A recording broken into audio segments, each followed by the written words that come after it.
Baby, the frog's back. I'm back. Juice is back. We're all back. Strap your shit in tight because you in for a wild ride. Drew and Juice back on the airs. What's going on, Juice? You look a lot better than Blake. I just want to let you know that.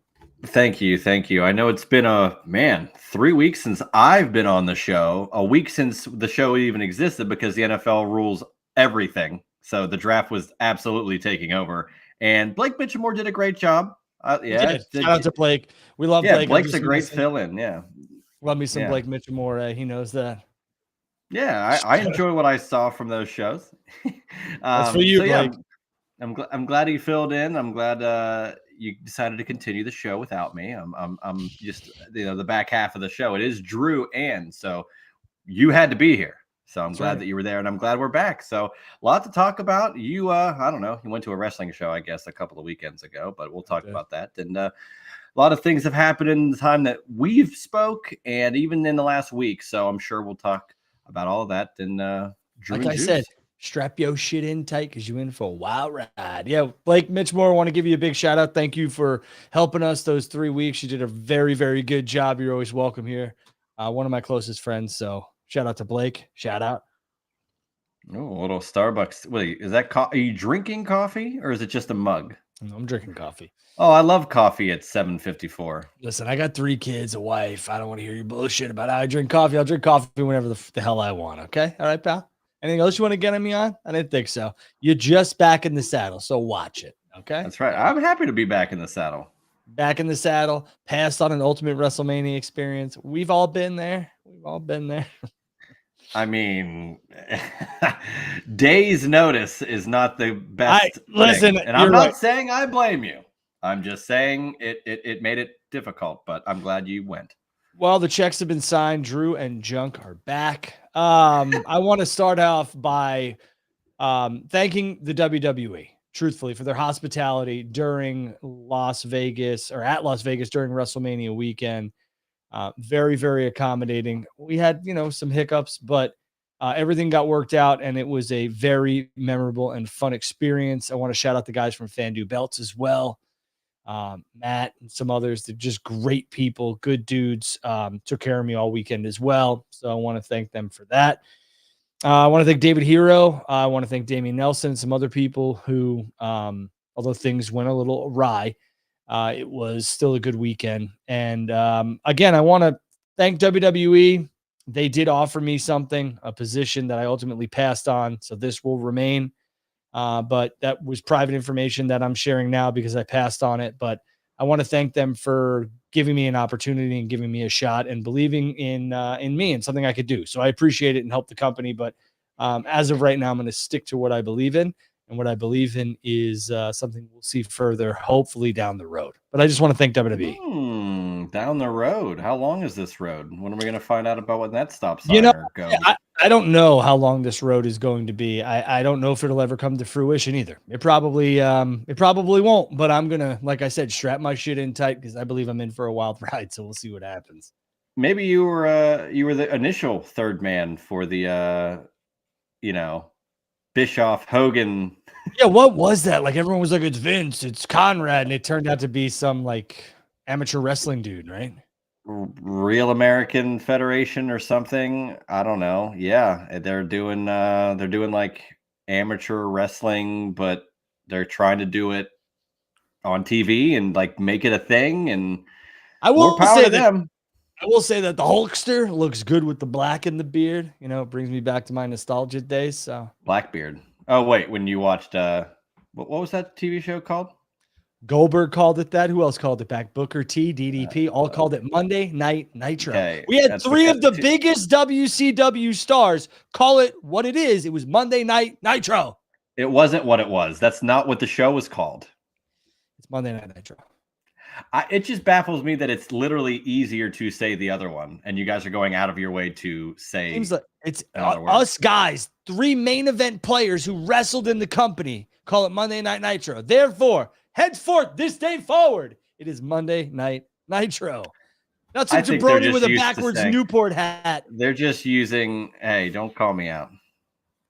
They're just used to everybody saying Monday Night Raw, and then if it flips over, they're like, "Oh, Monday Night Nitro." Like they're used to. That's fine. No, I'm really not. It really doesn't matter. It really grinds your gears. I could hear it.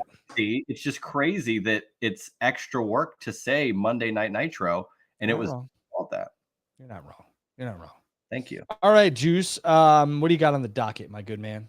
We got a lot. I would almost wager there's more outside the ring than in, but with you and me, specifically you with your background and who knows whatever the hell, info you just dropped on us about what you could have been doing. A lot of these topics focus on what you're best at, the business, the tickets, all that stuff. And I think a lot has been said over the last couple of weeks in regards to that for a plethora of shows, companies, what have you. And we'll talk about all that, I think, as we are, now we're about a week out from Backlash. WrestleMania just happened, and we're already at Backlash. Fast, man. Comes at you fast. Absolutely. But I mean, we'll get to all that stuff. I got a couple of little topics we'll pepper in as it organically happens. But let's just get to the task at hand. WrestleMania, man. Vegas. It was a big deal. Are you sick of Fiend yet? Oh, where was it? I forget where we were, but it played, and my buddy was like, "This is the worst WrestleMania theme song ever." I was like, you know what? When I first heard it, I was like, I liked it. And then I heard it every 6 seconds. And I was it's tough to do over and over. And that's why they initially, they did say Timeless was the actual official theme, but you could have fooled me with how many times they played Fiend over and over and over and over again. And I'm a huge Travis Scott fan, but at some point I had to tap out. But yeah. Anyway, continue with your whole WrestleMania trip. How'd it go? How was Vegas? Yeah, the weekend was, I flew in late Friday. Again, big thanks to WWE and everybody else. It was a very fun experience. I'm not really a Vegas guy. 48 hours tops, 24 to 48 hours. I've been there countless times, and it's fun for about that time frame. But WWE legitimately took over Vegas, which they always do. But as soon as you landed to the strips, to the casinos, to the hotels, to everything, it was just WWE. It felt like I went to, town WWE, state WrestleMania. It was, you know what I'm saying? It was just one of those atmospheres. Everybody was there for one common purpose. I will say that, although they caught some shrapnel online, AEW did a really good job, in my opinion, of like promoting while all the wrestling, the entire fan base, the entire wrestling world was had ascended to Vegas.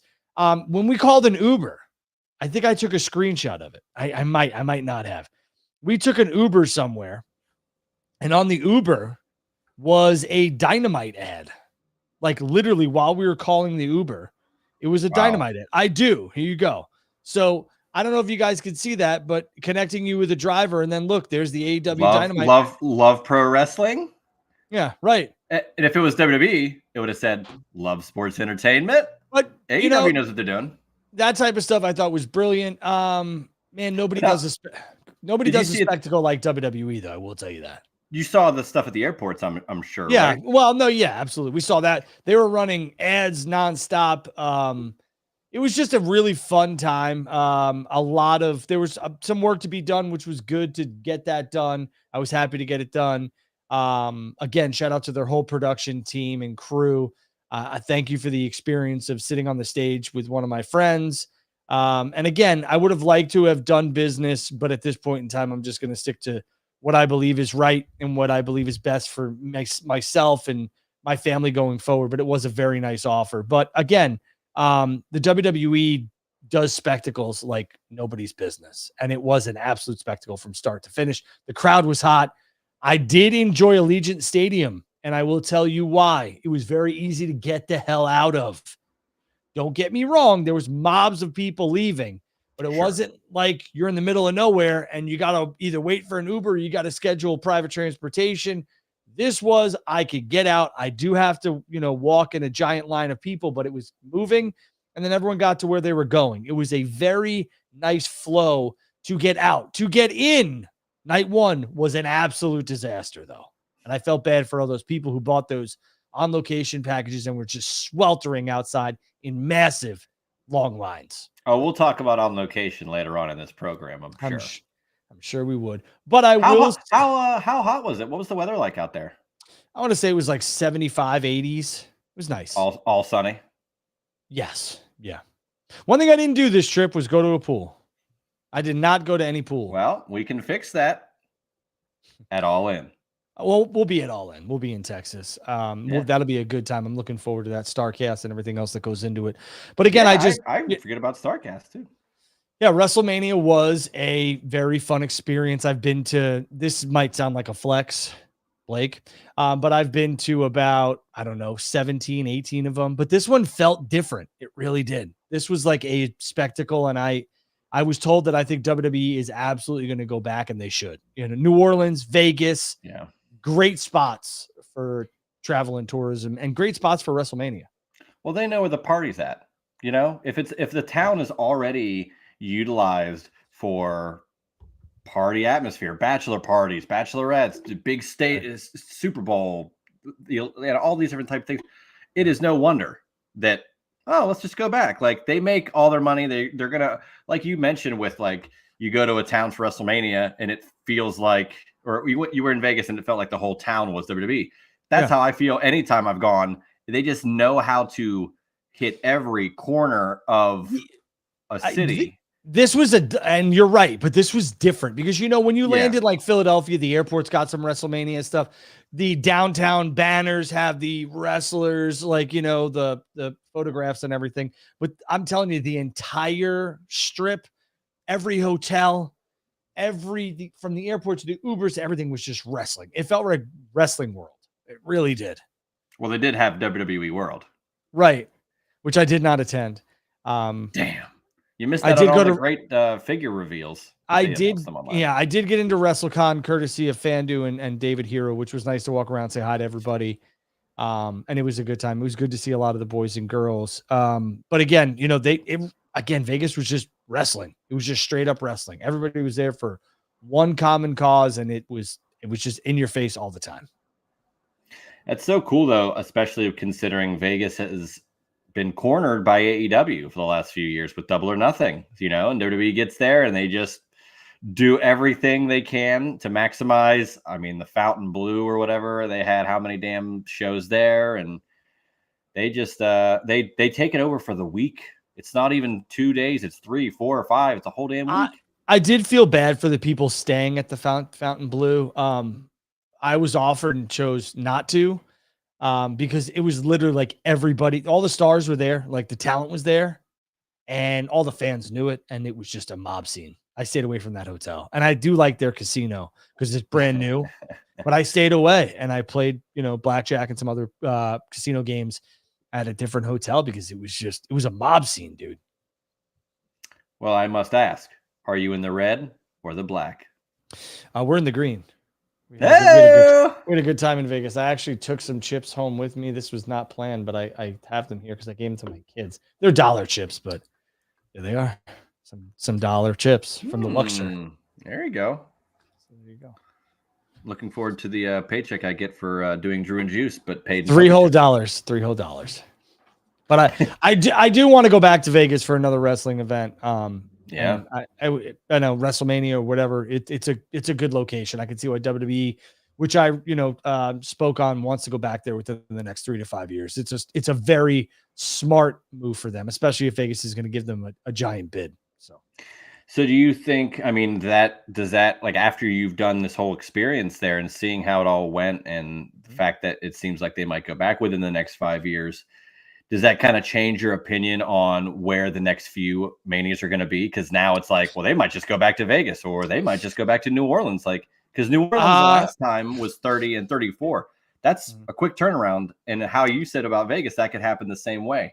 Is that going to start changing where things line up, you think? Yeah, it's 8 years ago for 42. That's going to be there in 2026. Right. But they had 30 and 34 back to back is what I'm saying. Like, again, and I think that's what's going to happen with Vegas. I think it's going to be a 4-year, 5-year maximum. Maybe you stretch it into 6 where they're right back in the saddle with WrestleMania in Vegas.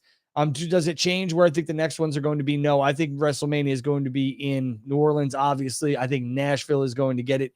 Indy is going to get it, obviously. And then I think Vegas. And I would not be surprised if Atlanta gets one eventually. Another one, I should say. Another one.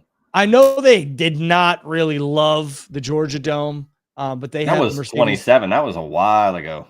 Yeah, they weren't overly thrilled with it. They love the convention center and everything else like that. Another centralized location, which was good.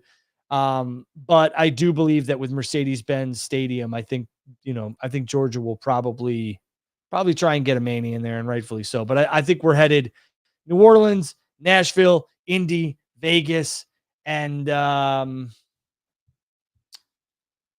I'll say. I'm gonna say I wouldn't be surprised if Buffalo gets one within the next 10 years. But you're on mute, but yes, Buffalo. Buffalo. Wow. I believe Buffalo is going to make a bid now. I got to double check. Let me make sure before if Buffalo is going to have a roof on their stadium. I was going to say, you're talking about probably the new it's not stadium. Yeah, not the old. They're not going to just do it at the. You imagine? I don't think it's going to be enclosed, so maybe it is. But wow, Buffalo would be fascinating, though, for sure. No, it's not going to be enclosed, so I'm going to take that back. Maybe Buffalo will host a SummerSlam. Yeah, but okay. Yeah, I think the new Bill Stadium will get a SummerSlam, but not a WrestleMania. But again, that makes sense.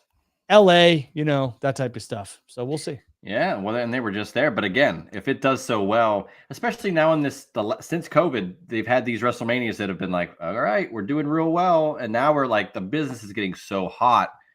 Mm-hmm. It makes sense to let's just tap right back in. Like, why not? And they know people are going to spend what they're going to spend. Yeah, and that's the thing. I think a lot of the venues that normally would not get a WrestleMania because of the weather or because of there's no roof will get a SummerSlam. I was told that Buffalo, once they get their stadium up, would like to have a major WWE event there. SummerSlam makes a lot of sense. Well, you're right, because like WrestleMania wouldn't go to Cleveland, but they got SummerSlam, so Michigan, that type of stuff. Yeah, like I think the big house, could easily get a SummerSlam. The 2-night thing might be tough. We're going to talk about that, but yeah. We're definitely going to talk about that, especially with the tickets and that there's already the second 2-night SummerSlam already planned. So there is no turning back, at least for a year. So they got to make sure it's successful for the first year. We'll talk about that. I think that's a foregone conclusion. That's going to be at least something for the next 5 years. Successful or not. I mean, it will be successful, but if it's not to maybe what they are thinking, do you think they could change that and go back? Let me look at my manifest reel here. Let me log into my my ticket manifest here so I could take a look. It's a perk of being in the industry where I could see kind of what moved, what didn't move, what is moving within the past 2 days. I want to say there's a lot of tickets for SummerSlam in New Jersey. So would I be shocked if they're, slashing prices? No, I do think they're going to want to get as many people as they can. Obviously, in this thing, they just got to find the right price point. And again, for me, Juice, I get that a lot of people are like, dude, I love it. And, you love it, but going to 2 nights of anything is daunting at times. Even for WrestleMania, it was daunting. So, SummerSlam is really going to have to put up a massive card. And I will say that there's a lot of tickets available. I mean, for all the hoopla that was made about, people being like, oh, they really priced the tickets right. Yeah, let's talk about it. Let's get these tickets have not moved, Juice. The lower level seats are just readily available. The upper levels have moved and moved very well for the combos. And I saw that some of those tickets were pretty affordable. Yeah, which is the norm. The upper level stuff for non-WrestleMania is always going to fly because there's resellers and there's also the people who are like, $125 for 2 nights. I'll do that. Yeah. But the problem is that, as you well know, you can't shoot a wrestling television program or PLE with the upper bowl completely full and the lower bowl not even close. So again, and I know they'll move those people down if that's the case, blah, blah, blah, relocation, but there is a lot of lower bowl seating available, a lot of riser and floor seating. And I, at a price tag of $745, even for both nights, $1,000 for both nights, 814 for both nights, 614 being the cheapest. Are they affordable to some? Sure. But I mean, $600 for both nights is, plus fees. You're looking at close to $700 per night. That's a lot, or $700 total. That's $350 a night. That's a lot, dude. That's a lot to ask. On location, more like relocation. Well, I mean, and that's the thing, people just didn't read. I know the tweet I put out went absolutely viral. Nuclear viral, but people just ignore the part that it said select ringside. Not every seat on the floor is $40,000. Right. Everybody took it as if Andrew Maidala said that every single solitary ringside seat for this event is $40,000, not a penny less, not a penny more, and you don't even get the other stuff. Like they ignored, and it was a lengthy tweet of info, and yet they ignored it. 3 million impressions, and it literally says the Elite Plus package prices for front row centers, TV side. Front row. Literally the best seat. Center, right. For WWE 2025 SummerSlam are at $40,000 per ticket. And I confirmed that they are sold out of this very limited quantity, which was less than 12 seats made available. Right there, there's 12 or less. And those are sold out because you can see every single PLE, the same damn people getting the same damn seats. Yeah. So why are people in uproar? You're never going to have access to these. Right. What's crazy too is I put out the Money in the Bank stuff and nobody wanted to talk about it because it's like people finally understood and read that no, he's not saying every seat is $40,000 on the floor. This is the VIP package experience and this is what it costs. If you want to be Kerry, Superfan Smiles, the green shirt guy, whatever the hell he is, and some other people that get your own entrance at WrestleMania.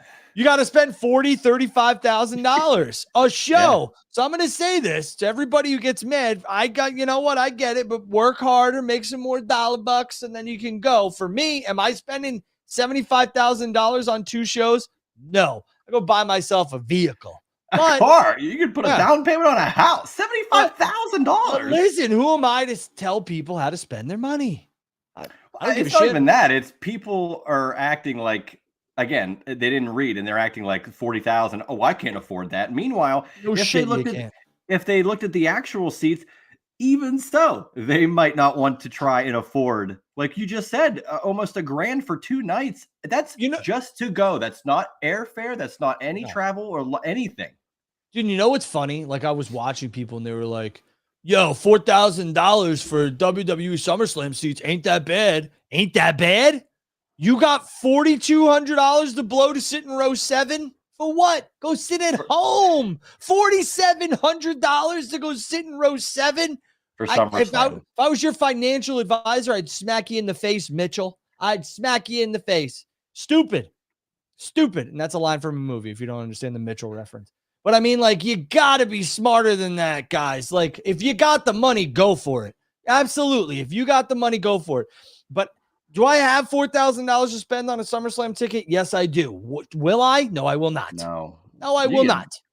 Easily just watch it at home. if you're like, if it's either this or not. Okay. Bro, $4,000. You can do a lot with 4 G's. Yes, you could. I mean, and I mean, it's going to be in your, are you going to SummerSlam?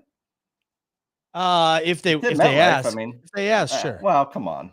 I mean, I have, my parents still live in the tri-state area, so I could go. Yeah, sure. I'll be honest with you though. Like the stadium shows, unless you got really good seats, it's a drag, dude. You're watching it. I know. You're looking up and watching it on a screen. The stage experience for WrestleMania 41 was awesome.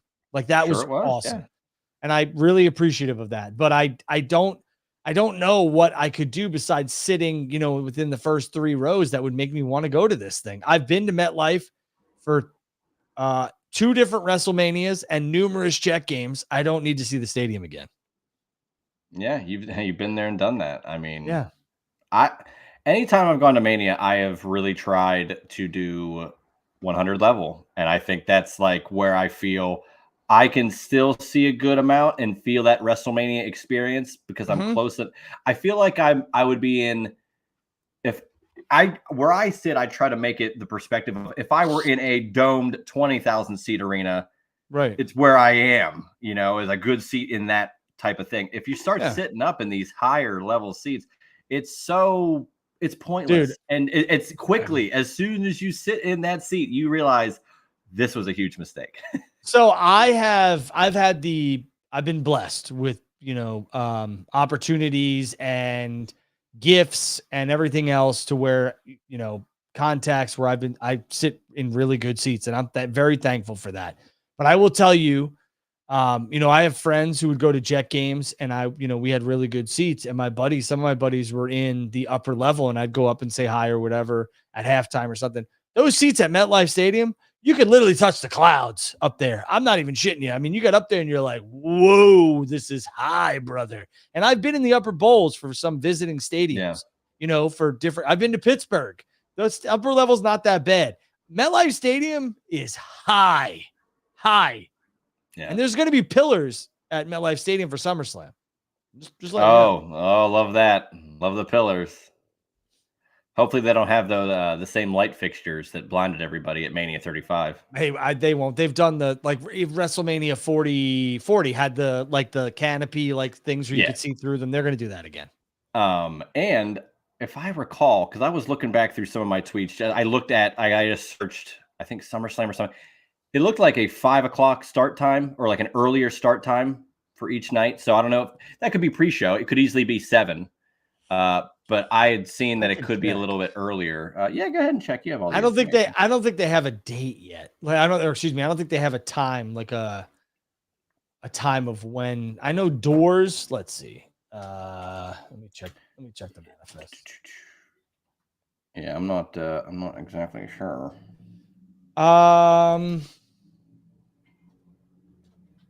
Let's see. MetLife Stadium. Gates open at 4:30 local time. So I would be right on 5 o'clock, but that's the pre-show. That'd be and I would say 6:30. The first night will start, like 6:30. Yeah, it's on. I'm looking at the Peacock. That's what it was. It was the Peacock premium live event schedule, and it did have WrestleMania starting at 7, Rumble at 7, and SummerSlam Saturday and Sunday at 5. But which makes sense. It also says all times are Eastern schedule subject to change. So they could change it, but 2 nights of SummerSlam, they might not want to drag it too late, Well, and I'll tell you, for WrestleMania 41, rehearsals went long night 1. So they had to delay doors. So there's always that possibility too. I don't know. That WrestleMania 41 was the first time I was there before doors in a long time for both night 1 and night 2. I'm normally sneaking in there 20 minutes before, the first matches. But I was there because I had to be, and it was a lot.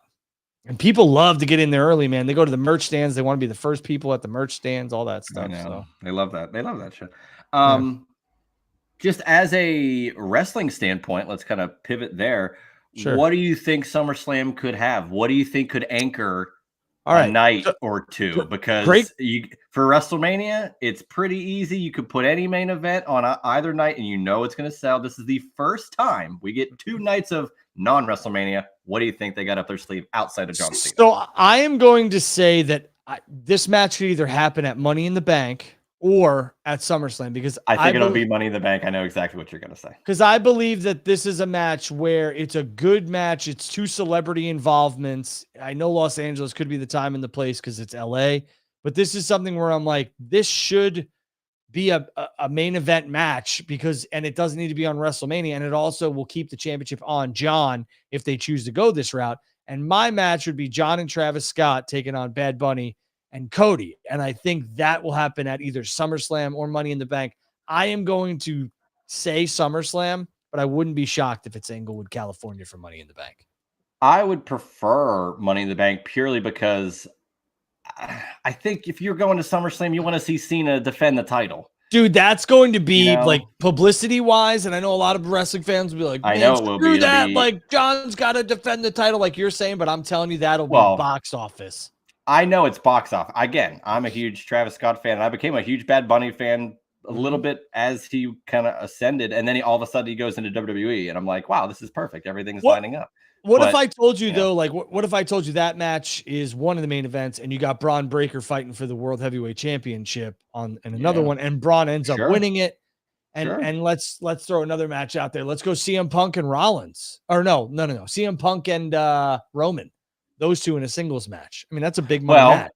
That works if Money in the Bank is a tag match between and they implode Punk and Roman, and they lose by way of accidental spear, something like that. I could see where that goes. I'm just saying, if you anchor that show with those 3 big money matches, you got a tag match with 2 That's the key, huge, 2 huge celebrity involvements. You got Punk and Reigns, and then you got Jey Uso defending his championship against Braun Breaker. I'm here for it. Yeah, it's just interesting to see what they could put out for Money in the Bank then. Although those are anchored by the ladder matches, and they've had Bloodline Civil War. They've had random last matches year was there. So. Cody and Solo. I mean, thank God it wasn't a 2-night, because I don't know if that would have went over too well. What, at SummerSlam? Could you imagine one of the nights being completely anchored by Cody and Solo? There's no offense to either men. There was a great return for Roman, and the match was good. That's not. Yeah, I mean, did you think the crowd was very much into that match until Roman came out? Only when Roman came out, because no one bought that. Solo, and unfortunately, Solo is the forgotten Bloodline member all of a sudden. Jacob Fatu is like all of a sudden, not all of a sudden, but it's taken how long? And he's at the top. He's U.S. champ. I could easily see him getting back in, further up the card. Whether that's, defending the U.S. title and eventually losing it quicker to ascend. But Braun Breaker's already there. The mid-card guys are within a year now, because Braun Breaker won the IC title at SummerSlam. He's already pretty much in that upper card. I don't like the fantasy book, because I feel like you work yourself into something that's like ridiculous. It's fun. Don't get mad about it though when it doesn't go your way. So for me, like I said, if you, I wouldn't No. We take it seriously here, Drew. I don't. And I know you don't either. But I will say that it wouldn't bother me to see Bad Bunny and Cody taking on John and Travis Scott. Not to mention, I see a lot of people up in arms about this Backlash card, because it's like 2 matches where you're like, it's celebrities kind of blah, blah, blah. It's McAfee and Gunther and Logan Paul and Jey Uso. Okay, Logan's a full-time wrestler, and so is Pat. Pat's full-time WWE. Pat's been in a War Games match. Pat had an incredible match with Adam Cole. He can do it. He just hasn't done it in a while. The last thing people remember from Pat McAfee in ring is when he got stunned by Austin and that whole debacle with Austin Theory. Trust me, this is going to be worthwhile, and it's probably going to lead to better stuff. Yeah, and this is the whole part of WWE. It's entertainment, and I know the crossover appeal and everything else might not be for everybody, but they didn't do this at WrestleMania. They're doing it at a Backlash, which is anchored by Cena and Orton for the last time. So, one more time. I think it's just fine. Not to mention you're getting Becky and Lyra. So I mean, chill out. How many Orton Cena matches have you seen in person, Drew?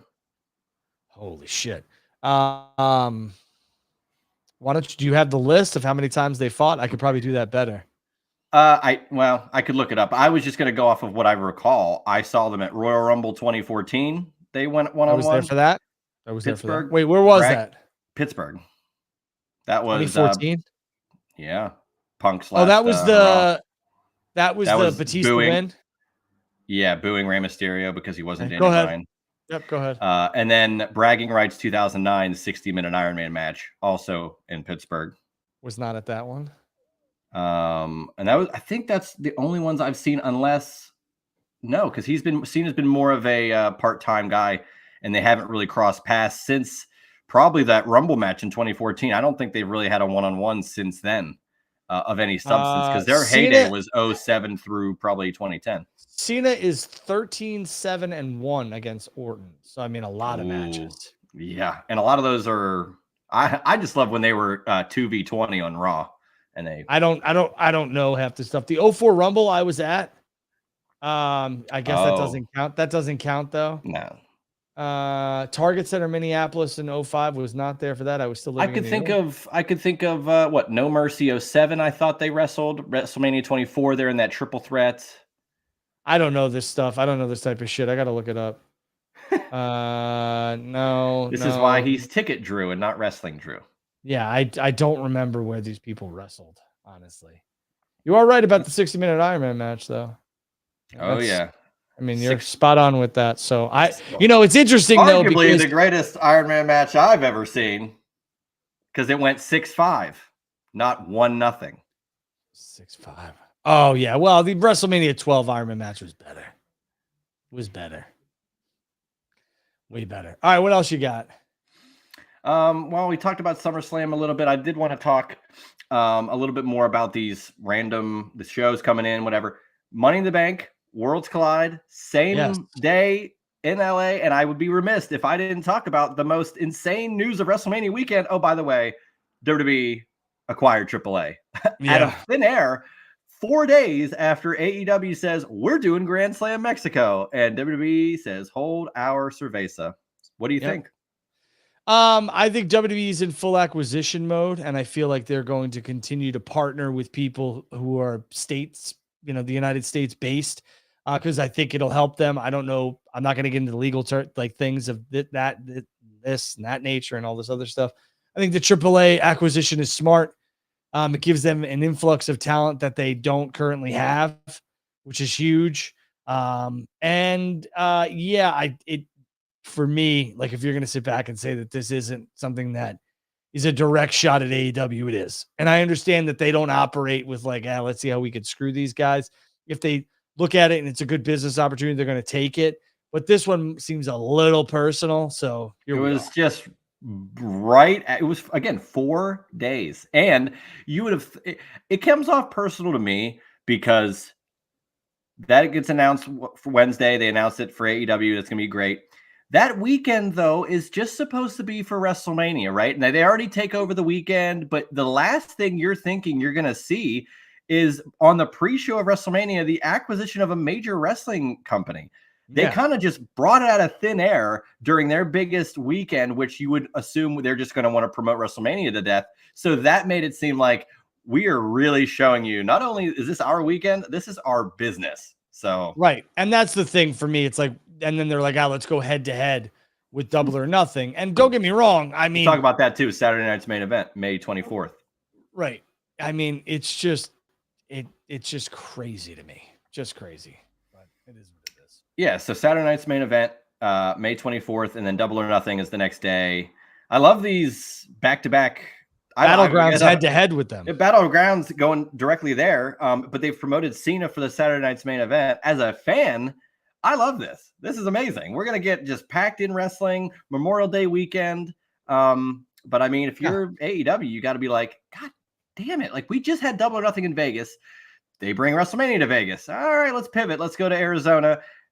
They're going to run NXT, and they're going to also run Saturday night's main event that same weekend. Like, they can't catch a break. They got to hold on to these dates for a while. WWE is never going to fully acknowledge AEW as competition because that's just not what they do. But you could tell just the little moves that they're making, the little, roadblocks they're throwing up to AEW or kind of like impeding on their quote unquote territory or trying to do things better than what they've done, they being AEW in the past.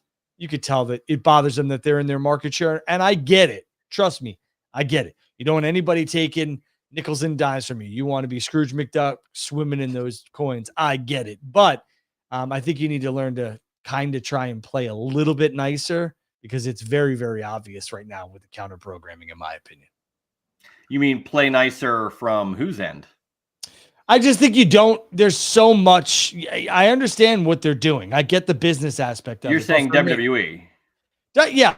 Tonight's main event with Cena is great. That's a Saturday. I get what they're doing. They're like, hey, if you want to come see John, you're going to have to be in Tampa. I mean, you could go to Phoenix, but we're in Tampa, so you got to make a decision. You're going to go to Phoenix or you're going to go to Tampa Bay. The people in Phoenix get that. They don't get Saturday night's main event. They can watch it, but they get to go to their own show if they want to. Yeah, I don't understand. The funny thing to me is that like WWE is basically like, here's NXT. We're gonna put NXT against the AEW. That's what's like kind of like, geez, boys. Like, and that's the discourse. Fans are always going back and forth of, well, NXT is developmental. Are they developmental considering they're touring around and having major PLEs head to head? They are not developmental. I've said this a million times. I have come on. That argument is so ridiculous. It's So it's stupid. dead. Well, again, they're So stupid. touring. As soon as Evolve Is starts touring, Worlds Collide going against any AEW shows? Am I missing it? no, it's on at like 3 in the afternoon. Now, if that were on July 12th for All In, because that show is going to be an afternoon start, then it could be, but it's not. Now, correct me if I'm wrong. Isn't there going to be a Saturday Night's Main Event for All In as well? Yes, there is. It's Saturday. Okay. This is what I'm talking about right here. People don't fully understand what this. It's Blake. All right, I get it's competition. Get the F out of here. Listen, here's the deal. WWE has not ever acknowledged AEW as competition. The pettiness is funny to me. That's what I'm saying. You don't want to play nice, then don't. Just say we are out to destroy these people, and that's it. It'd make it more interesting. Yeah, the pettiness of like, we're going to run shows again, and then we're going to pretend like they don't exist and all that other stuff. Give me a break. WWE acknowledged WCW, and WCW acknowledged WWE. They hated each other, and they made it known. Skits and Billionaire Ted, and they did everything they could. It's like when, like I don't like the pussyfooting around. Just say, hey, we don't want them in our market share. And I'd be like, cool. I understand it's competition. You want to bury them. They don't need to play healthy competition. Yeah, they don't need to play nice that way, but you need to stop being a fugazi and stop like bullshitting people and saying, wow, we don't really view them as competition. You don't, you counter program them all the time. Your actions speak louder than your words. Right. Sure. Right. So if this is something that's cool to you guys and girls, I ask you, where's your WWE paycheck? When does it come? Because it doesn't make any sense to me. You tell us, Drew, you're about to get one. Right. But I mean, it doesn't make any sense. Like you're like, yeah, that's smart on them. Good for them. For what? Now, do you think at some point this could push Tony Khan a little bit to be like, for what? To like, let's counter program on a day, maybe, or let's like, what do you think his response would be? Do you think it's more silent and let's just keep doing what we need to do and focus on us? Or do you think there's going to be some sort of like selling and being like, but like if you look at this whole thing, it's funny to me because like people like, well, AEW did it. When has AEW counter programmed WWE? They haven't. They've had their own schedule. They kind of avoided WWE on purpose because it's the big bad wolf. And then WWE changes up things and goes against them, which is fine. Undertaker and Cena and Cody on NXT, which is fine. I don't hate it, but stop pretending like they're not competition. That's like me, pretending like I don't like a certain company. I watch both. It's just stupid. I don't pretend like one doesn't exist. I don't acknowledge one company and not the other. Like, knock it off. WWE wasn't on during the 4th of July weekend. That AEW was. Now WWE's into that. AEW was on Memorial Day weekend. WWE wasn't. Now they're on that. So don't sit back and tell me that they don't care, because they do, because they're throwing money and making money on a show. And I get it. If they saw an opportunity, they're like, hey, these guys are crushing it. We should get into that. Fine. Just admit it. That's my thing. Just admit it. And again, I think AEW tried to avoid WWE on purpose because they get slaughtered every time they go head to head with them. WrestleMania, the Rumble, Elimination Chamber, you name it. Those collisions get dog shit for ratings. And AEW is smart to avoid going head to head with a major WWE event. But don't pretend like AEW doesn't exist and then counter program them. That's stupid. And the more you're talking about this, it's like WWE. I'm not going to blame the fans for this. WWE is like actively contributing to this tribalistic thing. They are by acting like they don't exist, but moving like they do. It's making fans act like, well, I'm Team WWE. I'm going to watch this. And when you and me are like, stupid. I can't wait to watch it all. But you see the divisiveness and you wonder where it stems from. And now it's like, I'm seeing it now. You made a lot of sense with that. So, to me, it's like wow. I could watch Saturday night's main event on Saturday, obviously, and then I could watch Double or Nothing on Sunday. I love it. And then I'll watch Battleground at my leisure. But I love that there's back-to-back nights of wrestling. I don't give a shit. But there are some people who are like, I'm watching Battleground, and that's it because I bleed WWE. It's stupid. I love Double E. I love Double E. It's stupid. Just like the people who are like, yo, I only watch real wrestling, and it's AEW. It's like, come on, dude, stop it. Stop it. Hey, I said it the other day. We would watch Nitro, tape Raw, but we were watching them both. Who's acting like the other one doesn't exist? That's the fun of it. AEW was created to have something else to watch, and now WWE's like, they don't exist, but on the same weekends they do exist, we're also existing. So my parent here's a little. I'll give you a little insight into my childhood. My parents got so tired of me having. So I had Raw on double TVs in the bedroom, in my bedroom. When I got to a certain age, I had a TV in my bedroom. I had Raw on in my bedroom, and then out in the living room because I could see from my bedroom like a corner. That's crazy. I could see the other television.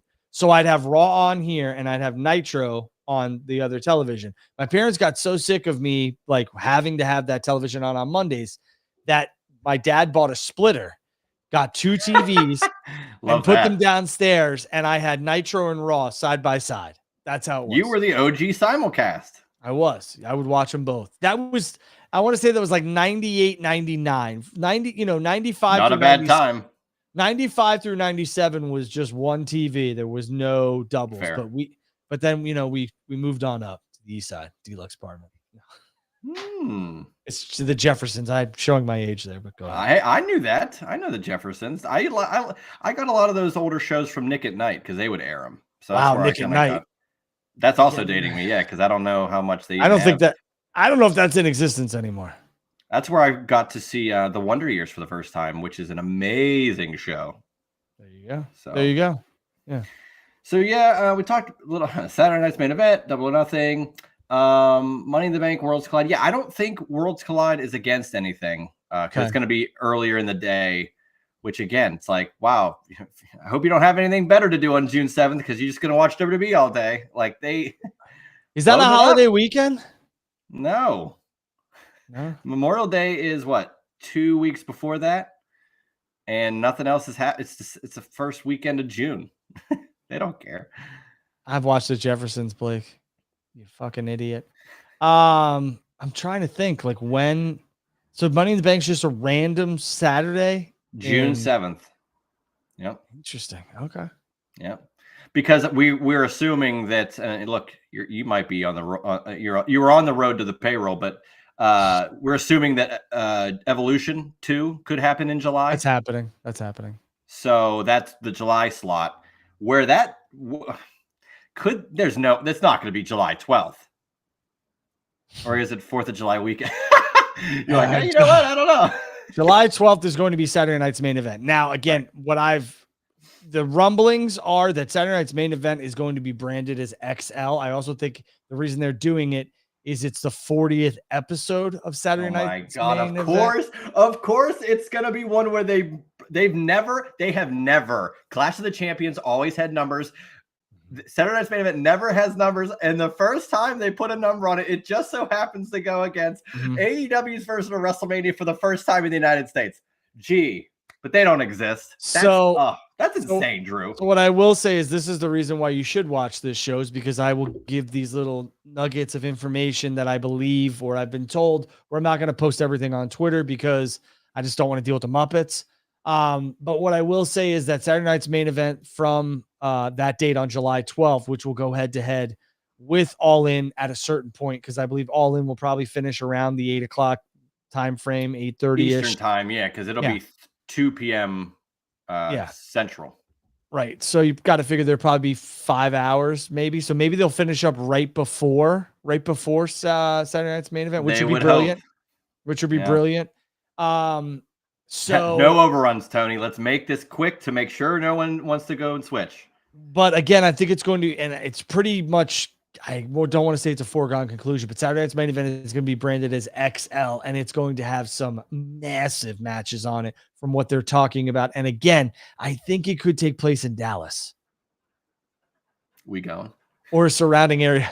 I mean, I'm not going to go to All In and then Saturday Night's Main Event, unless I will say this. If it's John Roman or John Cody too, I'll probably see what's up. Wow. All right. We'll put that in the file folder for later. All right, hold on. We're getting. Oh, here we go. All right. The Hoots podcast. That's Joshy. What's up, Joshy? It's competition. I agree with that, but the sickos and Tony at times play the victim card. If they're wrestling, is that elite? They shouldn't worry about counter program. When would you say that they play the victim card? Joshy, I think that the AW fan base at times is relentless, and it's also like nauseating sometimes because it's just like, guys, like it's okay to literally sickos. Yeah, it's okay if something doesn't work, or it's okay if like you think WWE had a good PLE or a good show or whatever. Like just call it the way you see it. The counter programming though, Tony does say like, I don't know why they're doing it. And he does have a point. Like they were doing stuff outside of the WWE schedule on purpose. And then WWE's coming back and then they pivot, WWE pivots with NXT, all this other stuff. So I think there's some merit there, but I understand what you're saying. My bigger point is the producer's got to put this up. There it is. My bigger point is that they should focus on what they do. I agree, Joshy. I agree.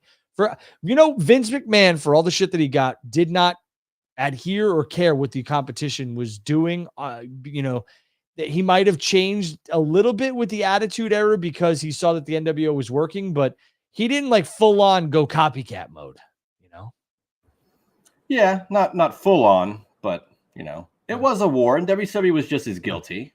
But again, it was healthier for both because it was like, all right, you're going to do that. All right, well, we're going to go do something bigger, and that's fine. Why can't that happen? I agree. Blake says he's going to Saturday night's main event. If it's in Texas, go for it, buddy. I mean, listen, if we can get out of there and have, we could catch.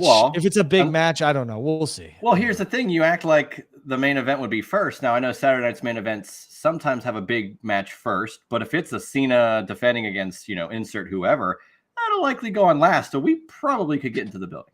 I don't know. It's a lot of wrestling for this old boy. So oh my God. You were just at WrestleMania. Get the hell out of here. That's not 9 hours in one day, but go ahead.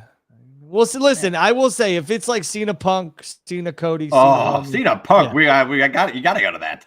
Yeah, I would probably I'd probably head out. So we'll see. I wanted to get your take on this as well, just because we're kind of bouncing around now. But you're at WrestleMania. Mm-hmm. What was have you watched it? You've watched it back on TV? So I watched the Cody John match back because I just felt that the online discourse was just getting out of hand. And I remember sitting there watching it live from the crowd, and it's a completely different experience. But I was like, this isn't that bad. The only thing I thought to myself was like, yo, Travis, skedaddle, bro. Get down. Yeah, let's move, bro. That was the only thing. And I will say that I thought WWE shot that very well, where it didn't seem like Travis took forever on the video feed. But I will say that was the one thing that I was like, but there's a lot of things in that match. Cody has not been seen since, et cetera, that I think were done on purpose. And I also think that there's a lot of stuff in that match that a lot of people are not talking about, and they should be. You think, we're not at Backlash predictions yet. That'll be next week. But do you think Cody returns there and inadvertently may cost Randy? No. No? Okay. I think the first time it'll be a lot longer? I think the first time you see Cody will speak about what happened and how it's ate him up and how he had to go back home and he had to like find himself and all this other stuff. And I think Cody's going to try, find a smile. I think Cody's going to try and take the good guy route and win, fight the good fight. And I think Cody's going to go bad. I think that's what's happening. So you think he has to go bad to get the title back? Does that mean a double turn and Cena would retire his face? I don't know. I think what would be really cool is if John becomes this face and the fans want him. I'm talking about in December. He's still holding on to the championship and the fans are like, I don't want this nostalgic ride to end. And John's like, hey, I know I said I'd be done as the clock struck midnight on 12/31, but if I'm still holding this championship, I will continue until I have to lose it. Cody takes the heel route and beats John on that night, and John's never to be seen again in the wrestling. It'd be kind of depressing. But I mean, you hook everybody, right? Everybody was like, man, fuck John Cena and all this other stuff. And now it's like, we got to get our guy back. And then they both go in kind of face versus face. And Cody's the one who ends up being the bad guy at the end. We'll have to wait and see. I don't know. I'm just saying there's a lot of meat on the bone with Cody and how that match ended. There's a tag match. There's receipts coming. And there's also, I believe, one of the biggest heel turns in professional wrestling will be when Cody goes heel in WWE. Because if you listen, The Rock, Triple H, Taker all talk about how they think Cody's going to be one of the best heels ever. But he's never been a heel in WWE besides, when he did not the American Nightmare version. So it's interesting. Yeah, I'm kind of indifferent on, or maybe not indifferent, but kind of like everybody, Taker and all these guys. Oh, he's going to be a great heel. Do we have to talk about that if we're, it like Taker was so? I mean, bro, they're doing a Netflix series on the business. I know they are. I know they. I'm not okay. I'm not saying I'm not going to watch that. I'm just saying. Well, who wouldn't? I feel like some people. I guess Triple H, it's fine at the press conferences. He goes into the weeds, and that's what the people want to hear. Really. Well, he has. Okay, what I'm saying is that I know what you're saying. He does it, but like to hear Undertaker be like, "Well, I can't wait because he's never done it before." I just feel like that's never been phrased like that before, and all of a sudden, let's talk about the ins and outs. Yeah, it's common. What if it's commonplace? Yeah, it's commonplace. You're right. It's like we should let it happen. Don't make it like verbal. But I mean, if you go watch the Rock interview with McAfee, the Rock is basically telling you, yes, there's more coming with Cody, and I think Cody, turning is the way that it's going to go, and all that other stuff. The Rock gave you a lot with McAfee. He really did, and that's why I watched the match back, because I was like, man, I got to watch this because. It just doesn't make much sense to me because I didn't see all this, and it's there. And the other thing, like exposing the business, I'm with you to a certain extent. I think the press conferences for WWE, for the most part, although they're very nice, it's very accommodating. It is a waste of time, truthfully. It really is. You're not going to get much. If you ask a hard-hitting question at times, they look at you like, who the heck is this guy or girl? And realistically, they just want you to keep it within, the straight and narrow. And I get that. There's a time and place for everything, and that is not the time and the place. But, I hated when people were asking about the Vince stuff. I hated when they were, asking John if he sides with Vince or sides with Triple H or whatever. It was just dumb. I didn't like that. But again, like the press conferences are so much in character and you don't really get anything. When Triple H does give a lot of nuggets, people are like, whoa, too much. It's a lose-lose situation, dude. It really is. True. It's just, I feel like I just want stuff to happen organically. Like, of course, Cody's going to turn heel at some point, but do we have to like set it up? Like, I want it to be a shock. So you didn't like Rock and Taker talking about Cody, like potentially turning heel, which I agree with. The Rock kind of just staying like, oh, don't worry. I can't like the thought of, maybe he doesn't say it exactly this way, but like the thought of, oh, you guys are going to love what you're going to see. You got so much more. It's like, we know that wrestling, it can be great at whatever. Let that just happen. They already do so many of the announced surprise things. Yeah. That's why Cena turning at Chamber was like wonderful, because we wanted it to happen, but we really didn't think it would actually happen.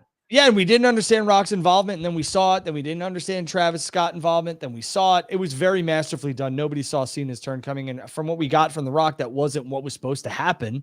He wanted Cody to turn, and it just wasn't in the cards. But I'd rather see that on screen, though.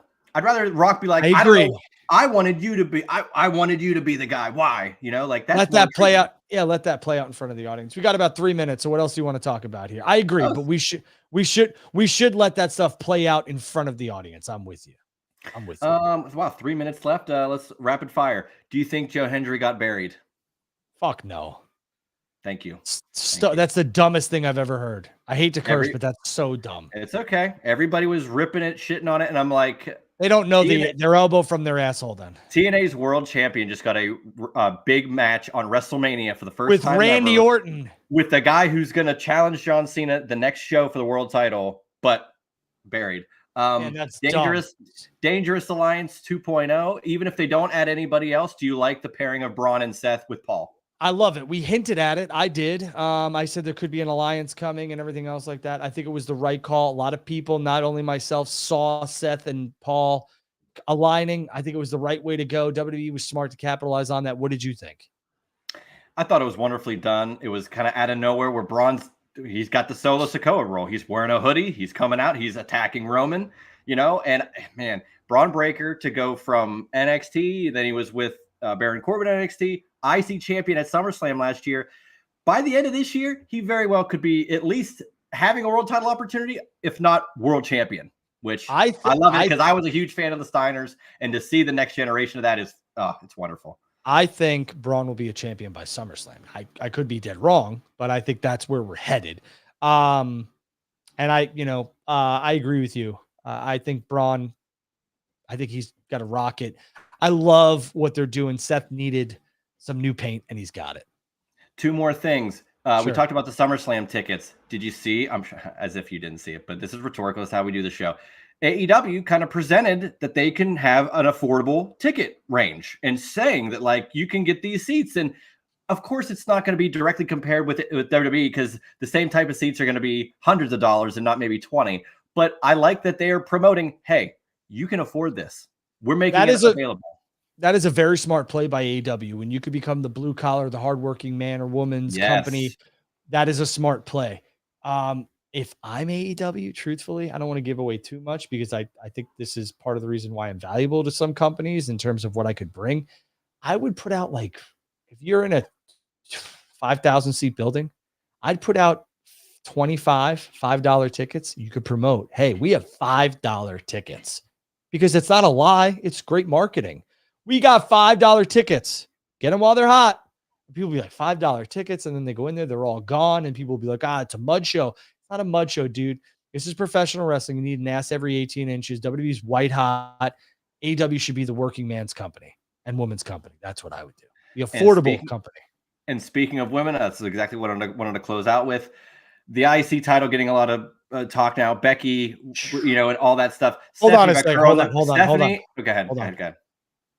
Dominic Mysterio had the loudest pop next to Joe Hendry at WrestleMania. That was nuts. But go ahead. I had to get that in. Go ahead with the women. Yeah, absolutely. And it's going to be wonderful when he eventually wins the world title. I'm very much looking forward to that. But the women in general, the IC title being a prominent thing now, Chelsea Green still being a prominent figure, even though she lost it. It was exciting TV. Stephanie Becker and Roxanne Perez now being at on the main roster.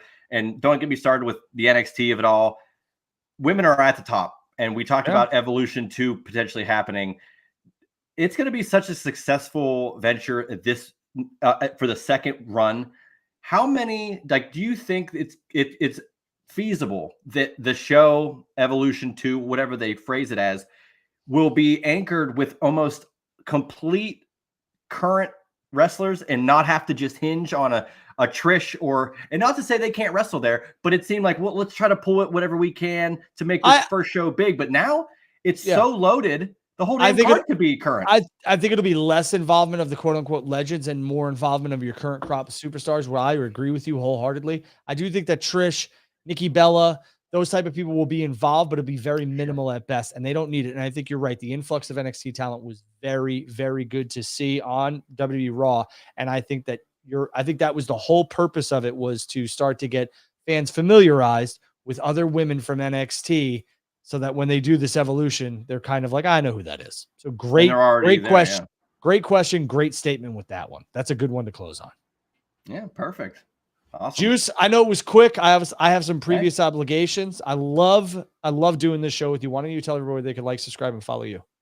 Follow me on Twitter at JuicySteen, where I will talk WCW, SpongeBob, pro wrestling at a whole, or sports, whatever you want. I'm there. Or Seinfeld. One of the biggest Seinfeld fans I have ever met in my life.